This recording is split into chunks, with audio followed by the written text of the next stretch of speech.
No, there's another. Yeah, so there we are. Yeah, okay. You ready there? Good. Brilliant. Thank you for your help. You're most kind. Right, we are functioning on all cylinders now. Many thanks. So, welcome again for last moment arrivals. Hopefully you've had a chance to look at some of the things. And as you can sense, although I have embraced digital technology, I do still like handling objects themselves. And that's a lot of what our conversation today is about. When you came to this session, what did you imagine one might be talking about with design? What sort of things popped into your mind when you said, I'd like to register for that one? And how do they relate to the things that I've circulated around the room? Any thoughts? I just thought it sounded, I'm interested in design in a general sort of way, and I just thought it sounded really interesting to see what you had to say. Okay, good. Did you have a particular kind of object that you think of as design? No, so I think it's very, very wide. I think I was thinking about more functional things. I find this more interesting than what I was expecting. The practice was more functional. Right, I think that's a very common issue that we debate a lot as a field. To what extent is design about these kinds of objects, which I'm very happy to pass around, but bear in mind it's quite heavy. It's a Bakelite radio from 1947, Czechoslovakia, taken past. That's what design history was, as it were, when I started to train in the sort of 80s. It was very much about functional industrial products produced on a mass scale. I think in recent years, perhaps we've reconfigured that to consider the whole world of craft, that fashion is part of design practices, the built environment, landscape design, interior design, performance design are all features of what we look at in our programme. So I think that diversification is exciting if a bit confusing at times for a lot of people. You had a hand up there of other things that you thought of that constitute design. Yes, I think it was things like this, the fashion, but also seeing you pass around the fabrics and which might have been upholstery or curtains or something. Yes, I think that was what particularly came to mind. So furnishing. But possibly furnishings and things in the home as well. Wonderful. Well, I'm delighted that you have such a sort of universal taste in terms of what one might consider design practice. And it's from that starting point that I thought we might begin with a rather mundane case study, which is a rather inexpensive, other brands do exist in my BBC moment, of the original Eau de Cologne. We think of Eau de Cologne as a genre, as it were. It's a type of scent that one can deploy, but it is actually a nomenclature that dates to the 18th century. There's a wonderful Italian parfumier who settles in Cologne and starts catering to the aristocratic taste of the local gentry, making this very light, quite citrus scent, which was quite distinctive at that time. Now bear in mind that perfume in the 18th century is almost entirely the province of the very, very well-to-do. It is an aristocratic pleasure, something which would cost a year's salary for a workman. So I think that sense of one particular orbit being part of this luxury good is something that this Königswasser transforms by adapting the mysterious recipe that notionally the founder of this firm adopted in 1792. Gradually it became a product that could be sold on a much wider scale to a much more varied set of people. And out of that has become a kind of mythological brand for a lot of people. Now I think a lot of that is not just this narrative of the wonderful Italian and then the adaptation by an entrepreneurial, as yet unformed Germany. Bear in mind Germany doesn't exist until 1871.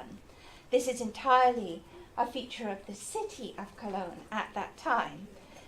I would argue that it is the branding that is part of the whole way in which it is packaged, it's labelled, it's bottled. Importantly, this bottle is devised in 1820 and hasn't been changed since. If you look at the way in which the Italian Farina had marketed it in these elegant capsules with handwritten labels. Again, that bespeaks its very elite purchasers. These could crack very easily. They are not designed for distribution in the way that an object like this one is, or indeed for safe holding, so that you can use it in a much more plentiful way.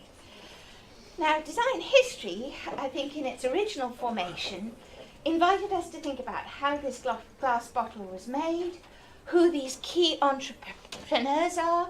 A man called Moliners develops the bottle, Farina develops the original scent, a whole series of different burgers own the company throughout the 19th century and into the 20th.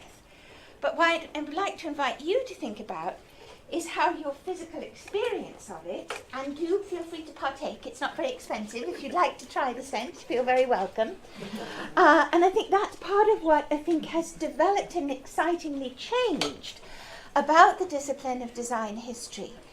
Its engagement with material culture, with anthropology, with the world of cultural studies, has led us to think about it in a much more multi-sensory way.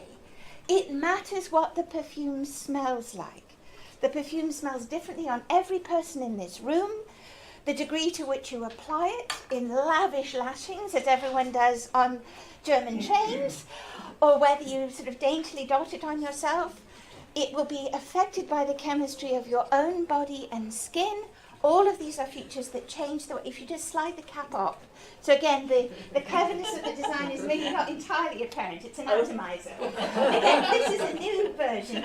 You are remembering the ones that my granny had that had a screw top. So well done for showing slight product development over the last 5 or 10 years. So what I'm inviting you to think about is how a very mundane object, this is something that, lower middle class, working class people can afford very easily, has become part of a much wider set of stories about perfume, about identity, about nationhood and transnationalism as well. And I think a lot of that is achieved by these sets of issues. How do you use labelling, distribution, selling centres like shops, advertising, be they on graphic design on paper, or I've got 2 one-minute adverts. If we have time, I'll very quickly show you. These tell us something about who this product is for, what it says to us about partaking of perfume, about cologne itself as a merchandising centre, all of these sorts of things. And I'm just showing you here an extraordinary shift of focus on who we're marketing for 7112. This is a 1920s advert, very much at the height of the sort of flapper age. It draws the attention of the Archbishop of Cologne, who objects to it. This is not the kind of image of the city or its female inhabitants that we want to project to the world. They look louche, they look decadent, they're not the personality of the city. And this is the next campaign that's launched, very much a small child giving the perfume to her mother. So, extraordinary shift of audience and typing there in terms of the imagined consumer. The very fact of the labelling is intriguing in and of itself. I imagine you do find it looks quite historicist. It is very much designed in 1875. Its embellishments are only the addition of a set of medallions indicating the prizes that the perfume wins at various international expositions, particularly the 1900 one in Paris, which was a sort of showcase of modern product design at that time. 4711 refers to the building in which the firm positioned itself. Now, the building is a fiction. It was destroyed in Allied bombing in 1943. The wonderful reconstruction that you see now is again a kind of reimagining of the firm, a recalibration of it after the experience of the Second World War, positioning a highly German and resonant product to a world audience after that conflict. And I think as you enter the city of Cologne in the train station, you see this labelling everywhere you go. It is part of the sort of signature of the city. as well as a private brand in that way. And conversely, the city itself, this is, I think, an interesting, maybe this is part of what the Archbishop was worried about as well, that the flapper girl can sort of point to the spire of this great medieval cathedral and surmount it with greater beauty and grandeur. So one of the other features of design history that I think has really flourished in the last decades is looking not just at the wonders of the physical product itself, but how it seeps into the psyche of a nation and a global audience. Now, if I may, I'm just going to show you two very short 1-minute adverts that give you a flavour of two very different ways of positioning 4711. The first was the first colour advertisement that the brand adopted, which is invoking the sort of mythology of how the product came out of conflict. The number 4711 is the imposition of the Napoleonic army. Napoleon can't bear that the city of Cologne is all higgledy-piggledy and doesn't have proper, logical, numerical street numbers. So the Glockengasse is numbered, and 4711 is the one that is given to that particular building. Hence, the whole product identity that ensues. So on the 175th anniversary of the product, that's the story that they choose to recreate with rather 60s costuming.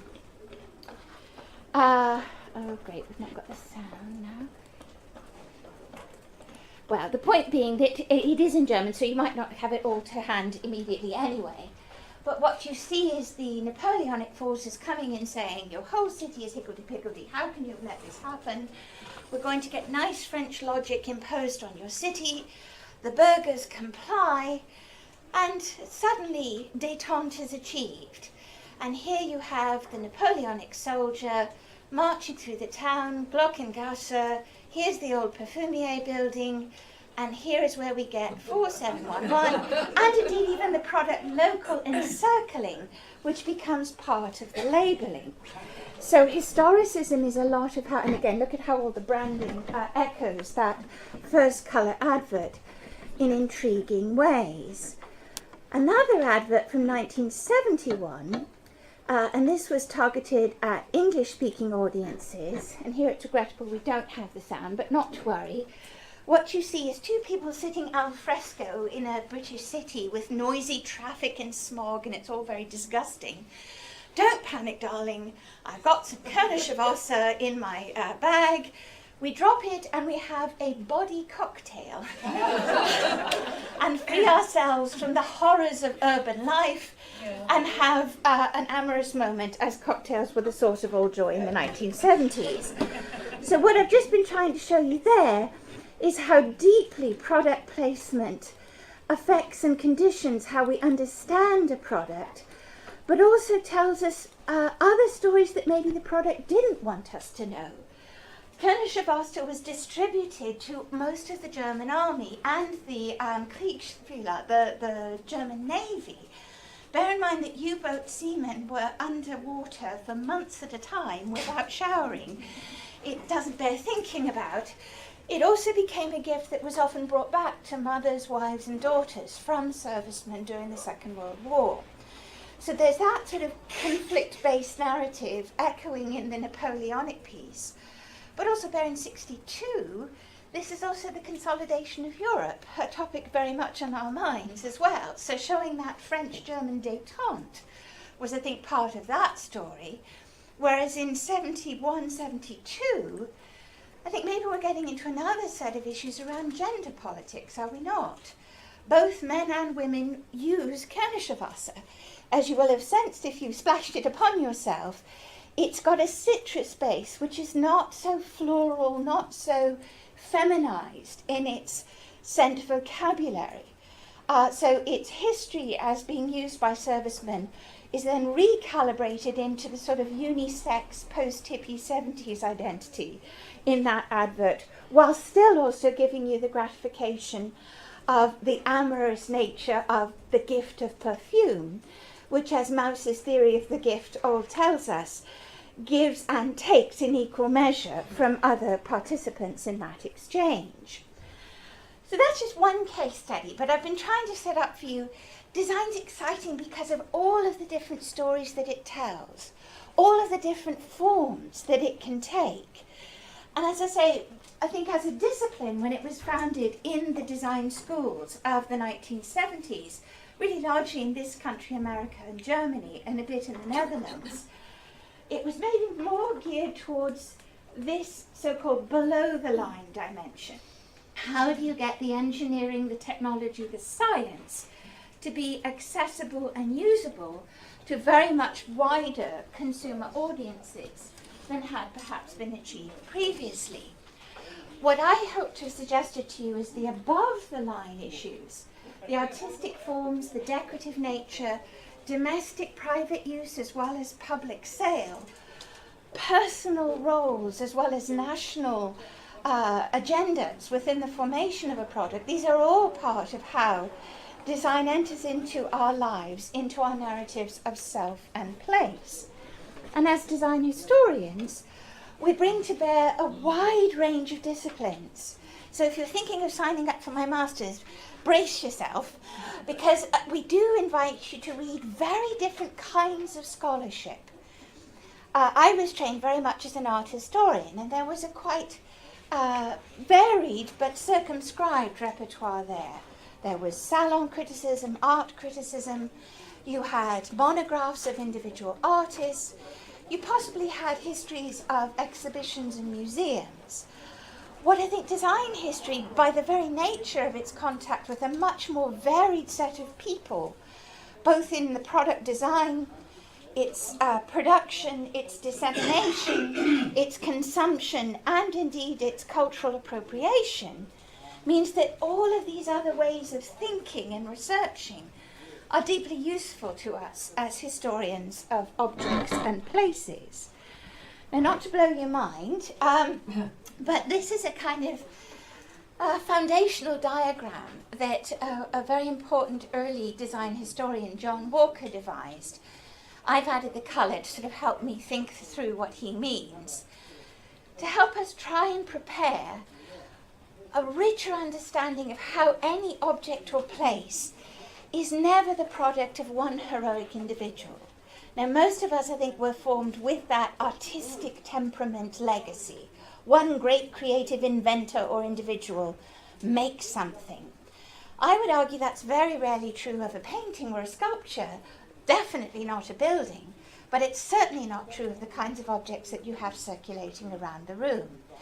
These are parts of complex networks of people who provide raw materials, technologists who develop new ways of manipulating and connecting and communicating between those materials, designers above the line who create styling and usage awareness that then means consumers can interact with them in ways that are more pleasing and satisfying. Consumers affect what we get, what we design, what we choose, as well as the facts of circulation distribution. More and more happily in the 21st century, we're also thinking about the afterlife of objects. All of that post-war boom towards endless consumption of obsolete goods, we're beginning to rethink that. Are there merits to having perishable materials? That means that objects can be reclaimed or recycled or upcycled into other kinds of things.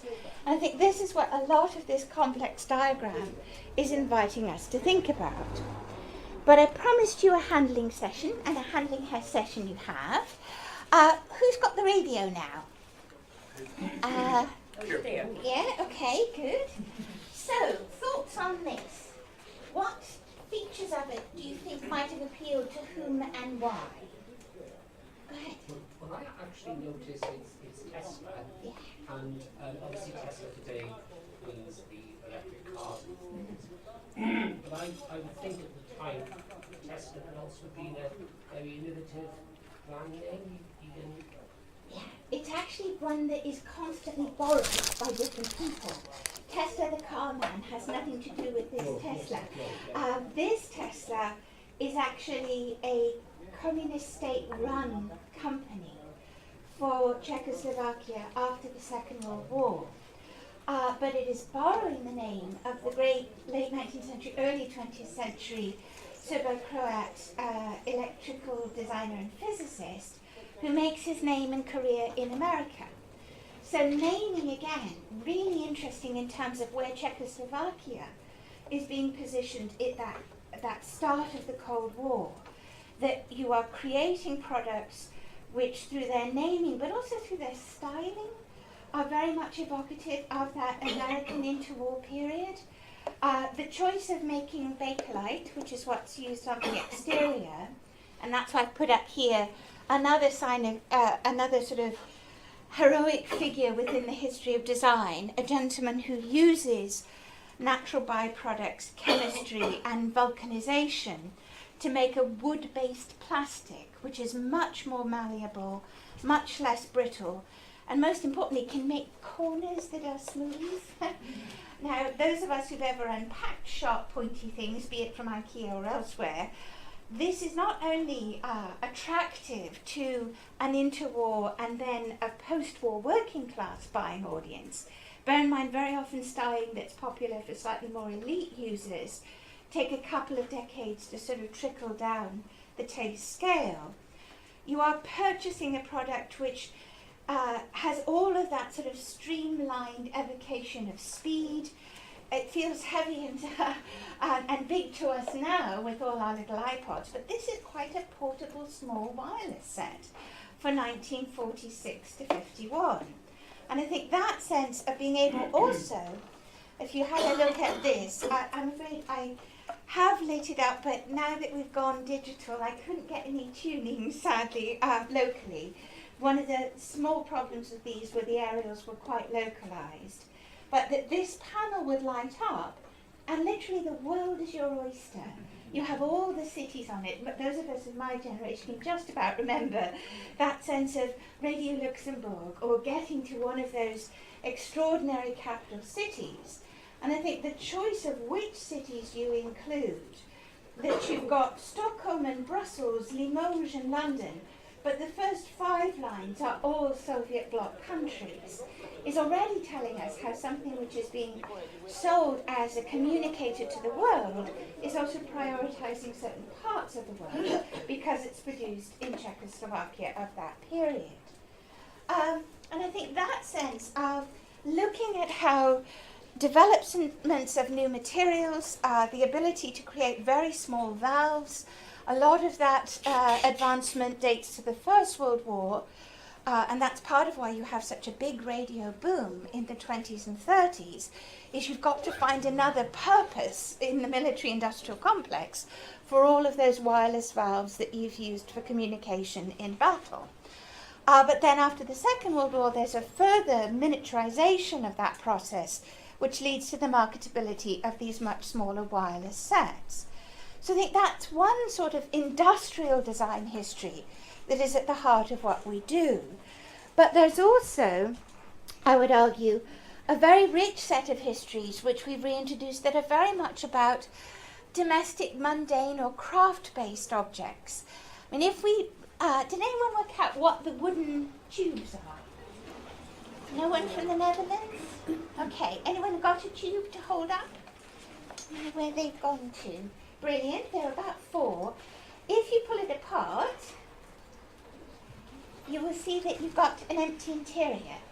These are Dutch knitting needle holders. My crochet holders. And the little one is for crochet, quite right. So this is very much a handmade craft object. I got them, I assure you, for about €2 in a sort of brocante stall in Leiden. But they are wonderfully evocative of the different vocabularies of design that are filtering through to very everyday craft processes. If I may, if I just hold up to everyone the ends of them, and there was one more with quite 50s decoration on it that may have ended up somewhere. If I may, brilliant. So here we have a whole style manual that I could have used in one of my art history classes of different ways of adapting nature. The first one very much based on observation of sunflowers. It's done with a sort of poker process to create the patterns beside it, but we still very much have a sense of trying to represent what flowers look like in the actual world. The second one, I think we get to someone who's quite interested in conventionalizing nature. Answers on a postcard if we think it's a tulip, possibly. But I think some of the foliation problematizes that. That doesn't seem likely. Be that as it may, botanical accuracy is not the goal here. A lot of what this carver and painter is excited about is the way in which plants have these beautiful geometries within them, within seed, within the striation of foliation and petal formation, and that resonates with an interwall geometry that we would associate with Art Deco or modern styling. This was the one I couldn't believe, and also that you can get a matching set for Mutti is quite exciting. Who would have thought 50s abstract blobules would also be a feature of a knitting needle holder? And I think that's where we do sometimes make presumptions about craft being intrinsically historicist and domestic. This is someone who's looking at the painting of the day, who's looking at the film credits at the start of North by Northwest. Now this is modernity as well as tradition, all rolled into a very traditional craft object. And I think that way in which styling can tell us a great deal about presumed authority. All of these are roughly the same sort of 20, 30-year period, but hugely different vocabularies of ornament being used to project different kinds of identity. And what I've got on the screen there is a printed linen that Raoul Dufy designs for one of the great Lyon silk merchants and manufacturers called Bianchini Ferrier. And he develops a whole range of beautiful patterns throughout the 20s right the way up to the 50s, which again wonderfully resonate with the past and the present. Are any of you familiar with toile de Jouy? This is a sort of late 18th century printed cotton, which is developed just outside of Paris. The Oberkampf works is one of the most famous places where it's produced.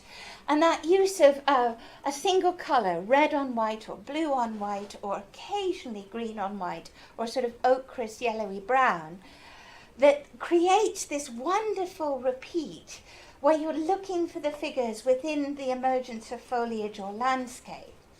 And the fact that Dufy has chosen the harvest aligns us to that 18th century tradition of rustic pursuits or aristocratic leisure.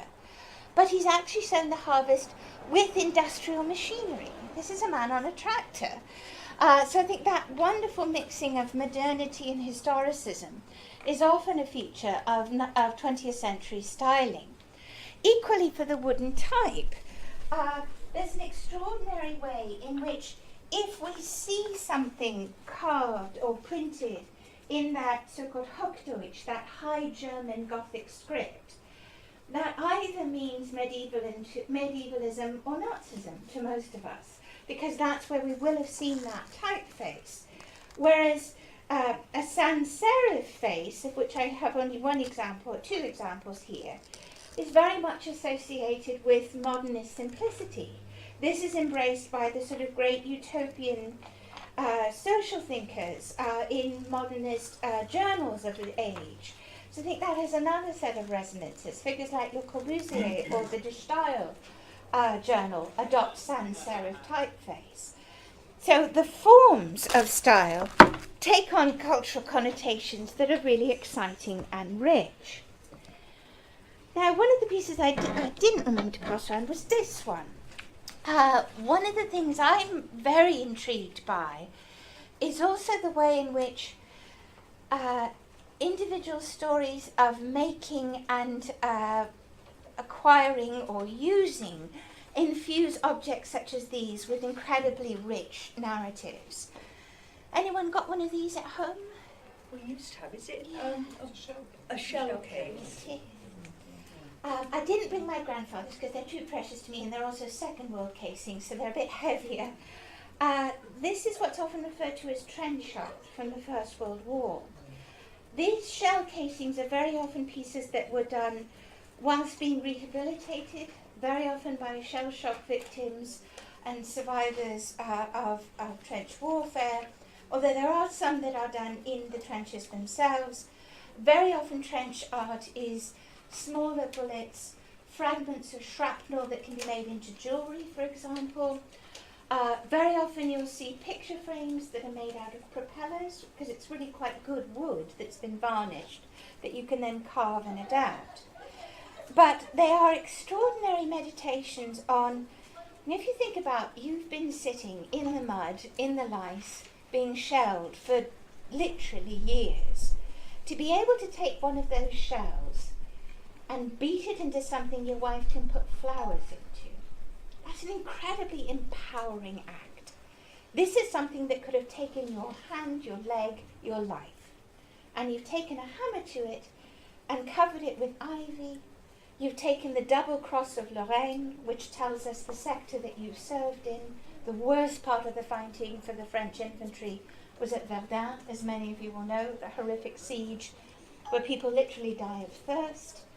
So all of that power of suffering, endurance, horror, somehow being meted out on the very object that could have taken your life away, infuses this, to my mind, with extraordinary resonance and memory. And I think that's where I'm quite invested in design memory as well as design history. Give you a chance to pass that round. Who has the silk kimono piece? Yeah. And that's where thinking about who had a piece of clothing is equally evocative.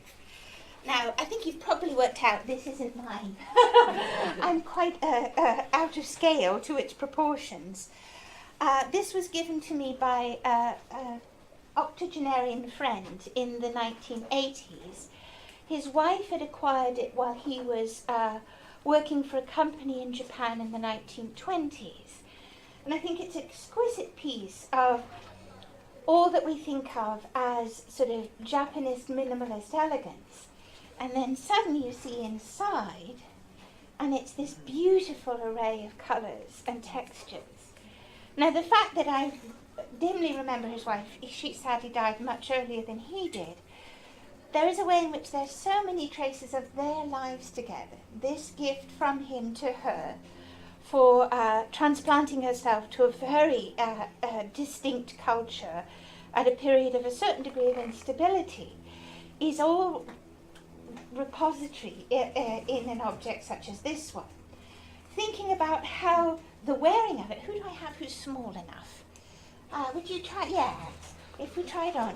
Thinking about how a piece of clothing moves as you wear it, how that you have to work out things like the complicated sleeving.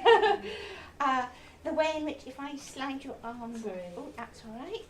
If you circle your arms, you get those wonderful glimpses of red, or if you rotate, again, that really you wouldn't be intended to see except in motion, in life. And I think that sense, thank you very much, our model, thank you. That's brilliant. Gives us a flavour of designed objects are not just things that exist on drawing boards. They're things that have content, that have experiences and lives of their own. Now, just by way of conclusion, I also brought along my interest in geopolitics. I think it's really important to think about how, in our world of consumer goods, products, dare I say it, corporate products, have more authority than nations at this point. And I'm just showing you here a now notorious map. There's a lovely sequence in the television series West Wing about this.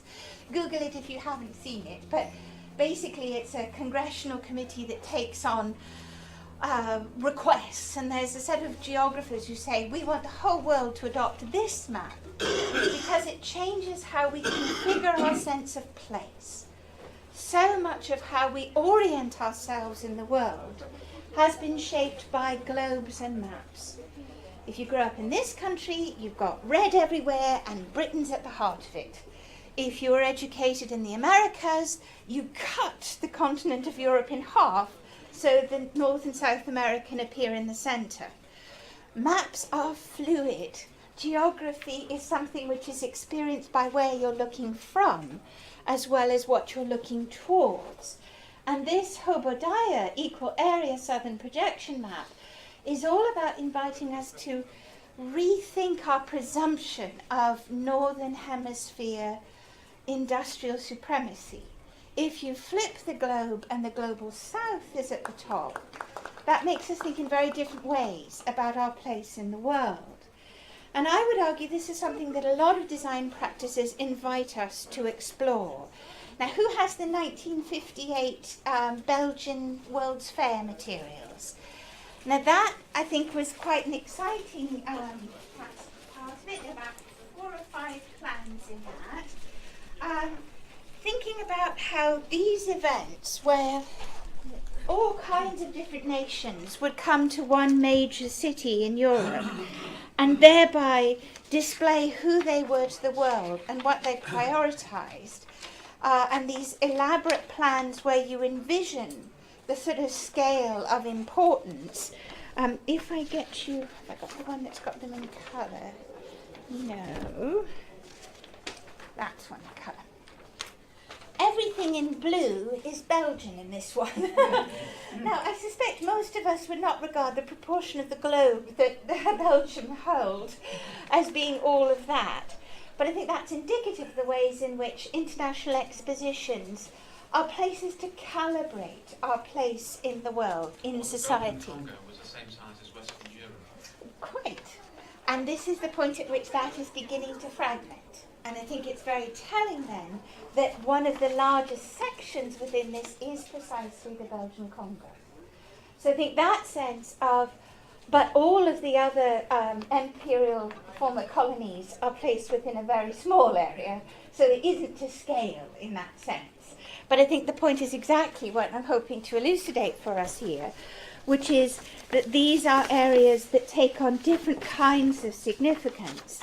Now, if I just give you a little flavour of what the goal of the exhibition, the theme of the exhibition, modern technique, translating because the English version is somewhere out there, has led to communication and contacts between nations which are infinitely more easeful. But it has not, nonetheless, reduced the psychological tensions and mistrust which divides our world much more deeply by time and by distance. Now, in 1958, and bear in mind that the main sculpture of the exhibition is the atomium, this is an extraordinarily delicate balancing act. You have the two superpowers in pavilions facing each other off. You have different nations claiming atomic energy as the solution to all of our problems, or the ultimate weapon that will destroy us all. These displays of design are part of how we demonstrate our position within the power dynamics of the world. Or equally, a very seemingly ephemeral object such as this one, it's just a ladies' newspaper, but it's a ladies' newspaper which is printed in occupied Paris. So as you look through how to make something nice out of an old hat, you also see in each issue advertisements about, here's a restorative you can give to your children because they are undoubtedly suffering now from malnutrition. So that this is something which at first glance appears frivolous, decadent possibly in a time of extraordinary upheaval, but as you go through the editorials, you get wonderful glimpses of the complexity of residing under occupation, of the gender politics of fashion while being occupied. Different nations took a very different stance on that. In this country, it was utility. It was regarded as a moral failing to be ostentatious in your dress, in your comportment during wartime. A very different posture was taken by Parisian women. You were to dress as if nothing had happened and they're not here. And I think those are interesting different ways of coping with the pressures of conflict in something as mundane as the choice of a hat. So what I've hoped to suggest to you today is design history is a very rich and varied subject. There are lots of things to explore. I've just touched principally on objects because I build this as a handling session. This afternoon I'm doing a talk about expositions in Paris that will talk a little bit more about landscape and place. That seemed a little harder to illustrate, but hopefully the 1958 exposition in Brussels gave us a glimpse of that. But most of all, I invite you to treasure the things that you might think about disposing of in a car boot. Or maybe not, because as you can sense, I'll be there to bring them to a safe home. Every object tells a story. Everything has traces of lives lived, of design careers imagined and produced and adapted.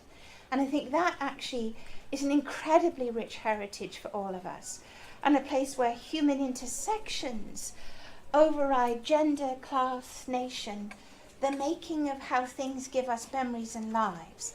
To me, that's what design history is. But thank you for your time, and I wanted to give you a chance if you had any questions, but also I'm cognizant that part of our delay was because the first speaker didn't let everyone get a chance to go to their next session. But if there were questions or comments, jump in, yes. Well, two quick things. If you could tell us a bit about what you went. Did you say the master's course? Yes. Is it a part-time? I didn't want to do product placement No, too no, much, no. so now we're in No, the extra time zone, yes. And the design question was just a sentence on the Coca-Cola bottle. Oh golly, okay. So, which to do first? Well, doing in the order you asked. So the masters, I set it up in 2011. So we're coming up to our 5th cohort. In 2019, we take about 15, 16, 17 students. It's a biennial course. And it basically looks at made things and places roughly since 1851. We do have some students who decide to do earlier products or earlier architecture. Lovely piece on the gardens of Versailles or Reims Cathedral's reconstruction. But most people tend to look at that sort of high industrial revolution moment right the way up to the present day. It's taught on 9 Saturdays a year. It's part-time. People come from all over the world to do it. I have a chap who flies in from Dubai, another who comes in from New York, and a nice rich base of people who come from, Whitchurch or Withywood, not far. So it's a nice mix of local and international, but mostly British-based, a few Europeans. The age range is everything from 21-year-olds fresh out of undergrad to my 82-year-old professor of linguistics who greatly enriches our conversations. As with everything in the department, we're all about the idea that you never stop learning, and it's all about the moment that you want to embark on a different kind of journey. I may be smiley, I work you hard. I'll tell you that now. Lots of individual one-to-one tutorials where I believe in the Socratic method and pushing you. There's enormous amounts of reading and writing, but actually most people end up being excited by them. It's a chance to work out what you think about something like the cola bottle. I had someone do her first essay this year on the first essay you do is pick a thing and write about it. And she chose a plastic cola bottle that had washed up on the beach at Cornwall and did a lovely whole rich piece capturing the history of that, making it into a shape that's easily graspable, that notionally echoes the shape of the cocoa bean, all of these kinds of things. But also the fact that it's plastic and it will far outlive all of us somewhere in the Pacific, creating horrors for fish.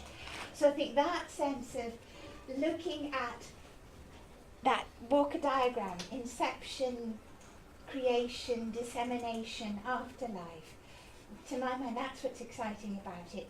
Lovely book by Martin Kemp on that, if you want to follow it up. He's got a nice chapter. It's something like From Christ to Cola Bottles. That would be a fun thing if you wanted to pursue that further. Other questions, other comments? Other design stories that I can take away to do if I'm doing this talk another time? Things you thought you'd like to see that we didn't look at? I think we had quite a diverse... Yes, slight indigestion from so many things. No, I mean, we didn't talk about that. I had brought in a set of textile samples to get a flavour of pattern and colourways. So that's brilliant, thank you. These are a set of designs by sort of famous figures. These are both by Joseph Hoffmann. They're two colorways of one that he designs for a sanatorium in just outside, it's called Puckensdorf, which is just outside Vienna. It's called Longing, and his view was that if you surrounded people who were in a state of neurasthenia with calibrated geometry and subtle colours, that was part of the cure. That your interior design environment was part of how you became well again, if in a state of instability. This is a fragment out of a Voisey pattern. You've probably better seen that. Again, just to give, well done.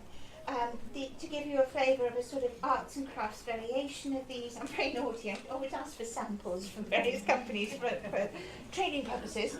But it gives you a flavour of the sort of longevity of these designs. These are ones that I think are from I don't think we have it listed on it. I think these are 1890s patterns that Voisey comes up with.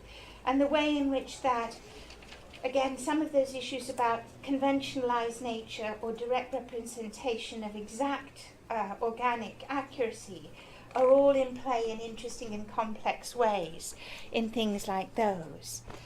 But I'm cognizant you've got 6 minutes to find your next locale. I can't thank you enough for coming along. A pleasure to meet you all. And I'm at your disposal as you go out. Thank you.